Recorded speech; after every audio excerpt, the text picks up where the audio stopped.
Bonjour à toutes et à tous, j'espère que vous allez bien. Je vois que Mélenchon a fait le job, alors que Marine, paraît-il, elle est en vacances ou je ne sais quoi. Mélenchon a fait le job. Il a fait l'union des gauches, malgré les protestations du Parti socialiste ou de certains dans le Parti socialiste. Alors je voudrais faire une interprétation à contre-courant. Maintenant on se connaît, hein, vous savez que j'aime bien la vision à contre-courant. Je voudrais donc réinterpréter le moment actuel français sous le titre d'une victoire du socialisme ou d'une victoire du Parti socialiste français. Puisque finalement, Mélenchon est le fruit et l'enfant du Parti socialiste. Macron aussi est le fruit du Parti socialiste. Les deux sont les deux frères, les deux fils du Parti socialiste français. Macron, c'est le Parti socialiste version bourgeoise mondialiste, européiste, qui a vendu la nation. Donc lui, Macron, il a donné la nation à l'Europe, enfin l'Europe. L'Europe n'existe pas, à part la civilisation européenne. Il a donné ça à la construction technocratique, oligarchique, basée à Bruxelles, très influencée par Berlin et soumise aux Américains. Là, je ne suis pas dans la conspiration, je suis dans les faits. Ce sont que les faits. D'accord. Donc ça, c'est Macron vient de ce parti socialiste, hein. Il était encarté au PS, il a gouverné sous un gouvernement PS, hein. C'est pas de la conspiration. Et vous avez Monsieur Mélenchon, qui est un vieux cadre du socialisme et qui incarne le socialisme, disons que Monsieur, on dit que Mélenchon c'est le socialisme social, le côté social. Non, c'est pas ça. Mélenchon, c'est le socialisme qui a trahi le peuple. Macron a trahi la nation, donc le socialisme a trahi la nation, et Mélenchon, il incarne ce parti socialiste qui a trahi le peuple. Sauf que, pourquoi il a trahi le peuple? Parce qu'il dit, je vais vous remplacer. Il dit la créolisation. La créolisation. Donc ça, là aussi, ce n'est pas une conspiration, ce sont les propos de monsieur Mélenchon. C'est-à-dire, il veut créer un homme nouveau en lieu et place de la française et du français que nous connaissons. C'est un projet à la fois fasciste, puisque l'homme nouveau, c'est un thème fasciste. Quand tu veux transformer l'homme, c'est les mouvements totalitaires, les mouvements fascistes qui font ça. On est dans l'ADN ici, hein. On n'est pas dans le changement des valeurs, non, on est dans l'ADN. Il dit la créolisation. Ce sont ces mots. Et il entretient la confusion pour que tous les malades mentaux de la Terre qui rôdent autour de son parti, de LFI, puissent se sentir représentés. Quand tu es très précis, tu vas énerver les gens, mais quand tu es assez confus, eh bien, tu attires à toi tous ceux qui ont des... Enfin, le malentendu est fédérateur. Ce qui est clivant, c'est la précision. Et c'est un identitaire. Monsieur Mélenchon est un identitaire, dans le sens où il dit, il représente l'islamo-gauchisme, qui est un mouvement identitaire. Il dit, on va islamiser la France. Et c'est un identitaire aussi avec les indigénistes, qui sont des racistes anti-blancs. Donc aujourd'hui, les identitaires, ils ne sont pas seulement à droite ou à l'extrême droite, ils sont chez les filles. Et monsieur Mélenchon, c'est le Parti socialiste qui tire les conclusions. C'est-à-dire que, d'ailleurs, M. Macron aussi. M. Macron a tiré les conclusions du socialisme au niveau de la trahison de la nation. Il est parti, il a fait LREM, qui est le parti des traîtres à la nation. Monsieur Mélenchon a tiré les conclusions, il a dit, nous avons changé la société française, nous l'avons islamisée, tiers-mondisée, africanisée, nous l'avons fait exploser par le droit à la différence, par SOS Racisme, par la ghettoisation spontanée des populations, parce que les musulmans se ghettoisent, les Africains se ghettoisent, les Tchétchènes se ghettoisent spontanément, les Maliens se ghettoisent parmi les Africains spontanément, parce on cherche toujours son semblable, hein. On n'est pas les citoyens du monde, ça c'est du blablabla du Parti Socialiste. Nous sommes des citoyens, nous sommes toujours des gens enracinés, nous appartenons à une filiation, et nous essayons de la recréer où qu'on soit. Les Sri Lankais sont entre eux, les Chinois sont entre eux dans le 13e, les Coréens ils sont de l'autre côté, c'est toujours comme ça. Donc Mélenchon, il a fait que tirer les conclusions. Il a tiré les conclusions en faisant LFI. Mais le driver électoral, le terreau, le substrat électoral de LFI, c'est le socialisme qu'il a voulu. C'est Terra Nova, c'est le droit à la différence, c'est touche pas mon pote. Donc, les socialistes aujourd'hui qui viennent nous dire ah nous n'aimons pas Mélenchon, tout ça, non, non, non. Mélenchon est votre enfant. Après, on peut toujours dire, le mérite de Mélenchon, c'est qu'il a tiré les conclusions que le Parti socialiste ne voulait pas tirer. Parce que le Parti socialiste s'est emmuré dans sa forteresse bourgeoise, Et il s'est occupé des petites choses. Il s'est occupé des patinettes à Paris, des trottinettes électriques, je ne sais pas comment on dit, des Vélib, avec Madame Hidalgo. Bon, ok. Donc, il s'est mis dans un jardin d'enfants. Il a commencé à jouer, à faire des châteaux de sable. Il s'est occupé de la petite politique locale. Ah, je tiens la métropole de Toulouse, je tiens la métropole de Poitiers, je tiens je ne sais quelle métropole. Alors, c'est la distribution des titres et des emplois. Je m'occupe du CHU de je ne sais où, je suis fort. C'est la politique des fiefs. Bon, c'est ce que faisait Gaston Defferre, déjà socialiste à Marseille. Bon, ça se termine toujours mal. C'est soit le clientélisme, au mieux, au pire, c'est la mafia. Marseille. Bon, pas besoin de faire des dessins. Mais la vérité, c'est que le socialisme, c'est comme une plante. Vous savez, elle a essaimé dans le macronisme et dans le mélenchonisme. La trahison de la nation, c'est Macron. La trahison du peuple, c'est Mélenchon. Et Mélenchon et Macron, ce sont des enfants du socialisme. Dans le sens où ils sont, même s'ils semblent dissimilaires, ils semblent dissemblables, ils disent la même chose. En fait, ils sont d'accord sur le fond. C'est quoi le fond? Pour les deux, la France est morte, la France est liquidée. Pour Macron, la France est liquidée, elle va devenir un Länder allemand ou un État américain ou quelque chose de similaire à un État américain. Ou même, à la limite, pour Macron, la France c'est la Moldavie de demain ou la Belgique de demain. C'est un pays moyen, insipide, insignifiant. Désolé pour mes amis belges. C'est un pays factice qui existe par la volonté d'une puissance étrangère. Je vous rappelle que la Belgique a été fabriquée par la volonté des Européens pour casser les Français. Hein. Après Waterloo, tout ça. Hein. Relisons notre histoire. Un État tampon. Donc pour Macron, la France est un État tampon. Un État tampon entre quoi? Entre l'Allemagne et les États-Unis.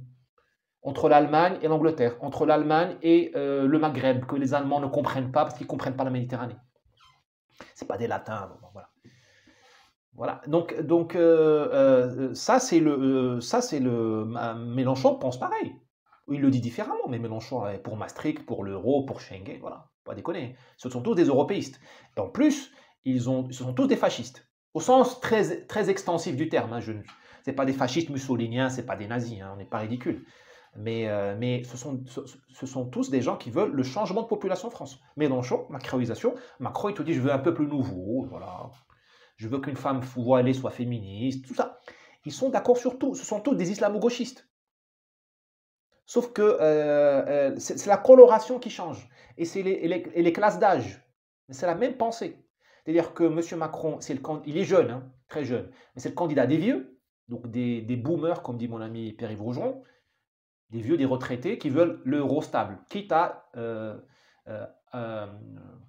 offrir Marianne en otage. Tu sais, dans le temps jadis du Moyen-Âge, les rois affaiblis, ou les féodaux affaiblis, les rois affaiblis, disons, ils offraient leurs filles en otage. Ça s'appelait des mariages arrangés. Ou même leurs enfants, leurs fils en otage. Tu leur envoyais ton fils faire un stage dans la cour d'Écosse. Il y restait 3-4 ans. Bon, on lui apprenait à boire du whisky, du bon scotch et à monter le cheval. Mais il était en otage. C'est-à-dire que si tu déconnais dans ton coin, tu perdais ton fils. Et ta fille, bien évidemment, bon, voilà, c'était le mariage. C'était ça le mariage de cour européen, c'était les prises d'otages. Là, ce que font les boomers qui votent pour Macron, ils donnent Marianne en otage.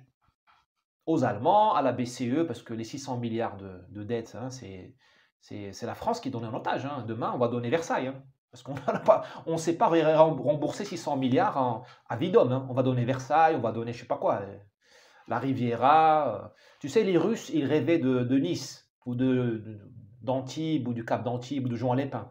Les Allemands, je ne sais pas de quoi ils rêvent, on va leur donner. Hein. Il paraît que l'Alsace-Lorraine, enfin l'Alsace, pardon, le département 67 et celui d'à côté 68, je pense, le Haut-Rhin et Bas-Rhin sont déjà communautés européennes, commune d'Europe, je ne sais pas quoi. Là. Donc demain, on leur donnera à Metz, hein, s'ils veulent. Hein. Ça, c'est déjà fait. Hein. Adolphe Thiers a fait ça, hein, entre autres. Hein. Donc c'est pas, je n'invente pas là. Hein. La conspiration, c'est eux. Nous sommes dans les faits, dans l'histoire. Voilà, donc Macron, c'est le candidat des vieux, même s'il est jeune. Mélenchon, c'est un vieux, mais c'est le candidat des jeunes, c'est-à-dire les jeunes abrutis, les jeunes idiots, pour être gentils.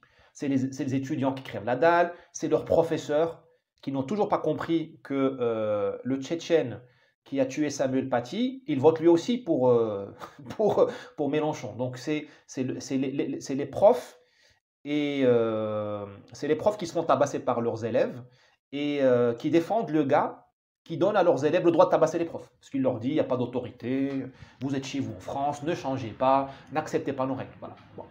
Donc finalement, tu as les deux sociologies du Parti socialiste. En fait, le Parti socialiste a tellement réussi qu'il gouverne les cœurs et les esprits de toutes les sociologies qui comptent en France. Les vieux, ils sont nombreux, les vieux qui ont des choses à perdre, hein, les vieux qui ont des bonnes retraites, les professeurs, l'éducation nationale, c'est 1 million d'individus, je crois. C'est énorme, qui votent comme un seul homme. Enfin, j'exagère, mais voilà un vote communautaire. Hein. Il n'y a pas que les musulmans qui ont un vote communautaire. Tu as les jeunes précaires, les jeunes étudiants, il y a même beaucoup de monde, d'autant plus qu'on a réduit l'âge de vote, je crois avant c'était 21 ans, là c'est 18 ans, et tu as le vote immigré, qui est chez les filles, au premier tour.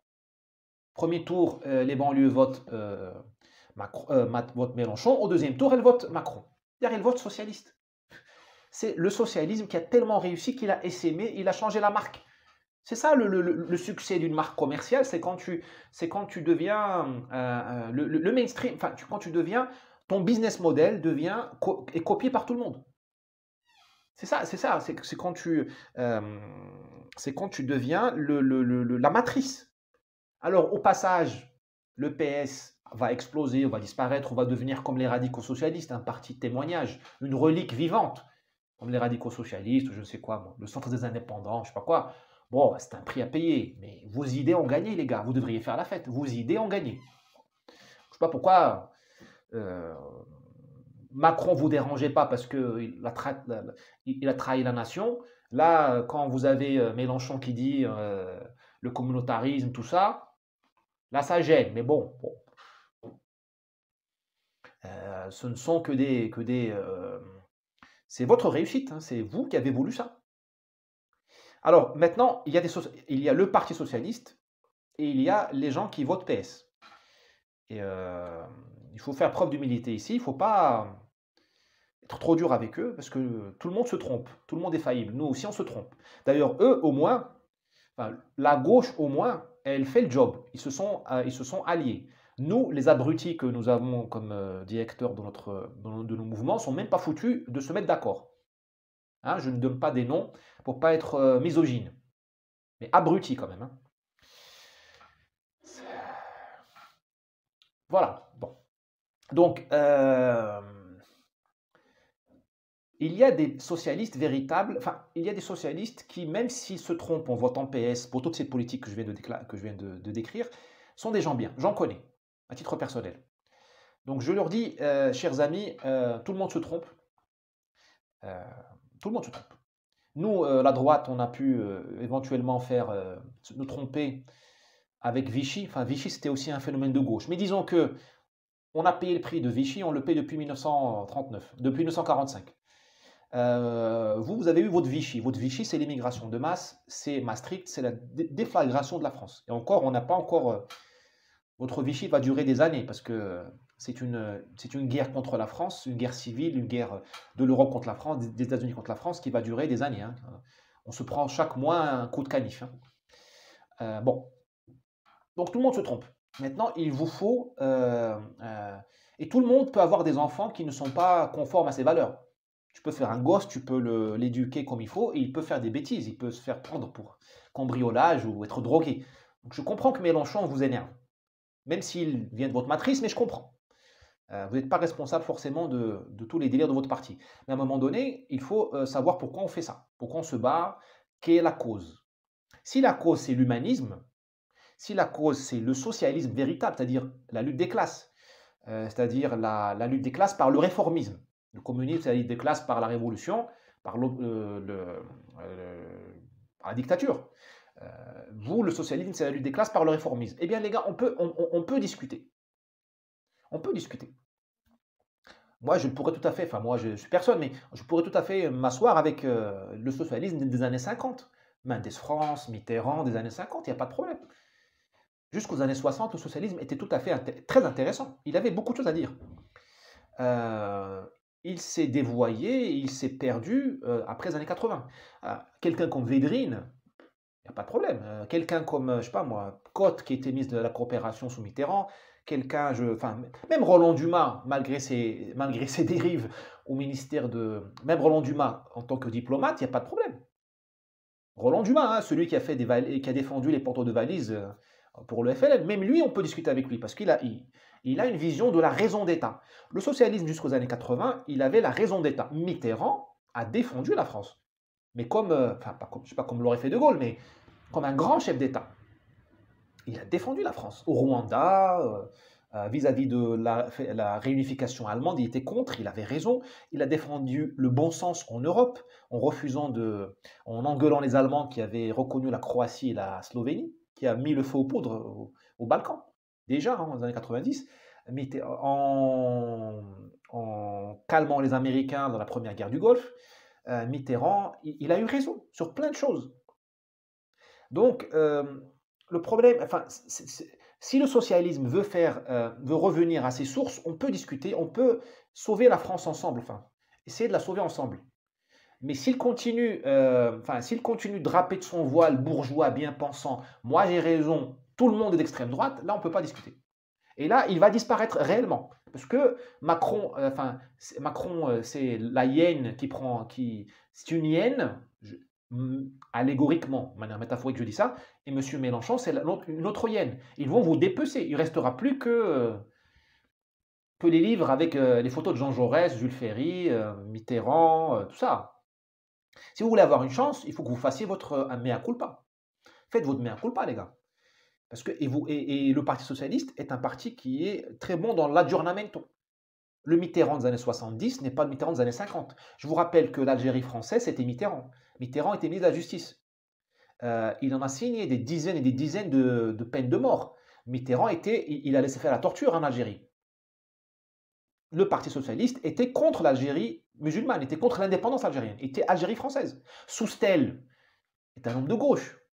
D'accord? Je crois qu'il a fondé il a rejoint l'OAS plus tard, c'est dire. Hein. Le Parti socialiste a habilement changé de veste entre 60 et 61. Et là, il a dit Algérie algérienne. Vous avez changé de veste en 83. Vous avez viré Mauroy, vous avez mis Fabius.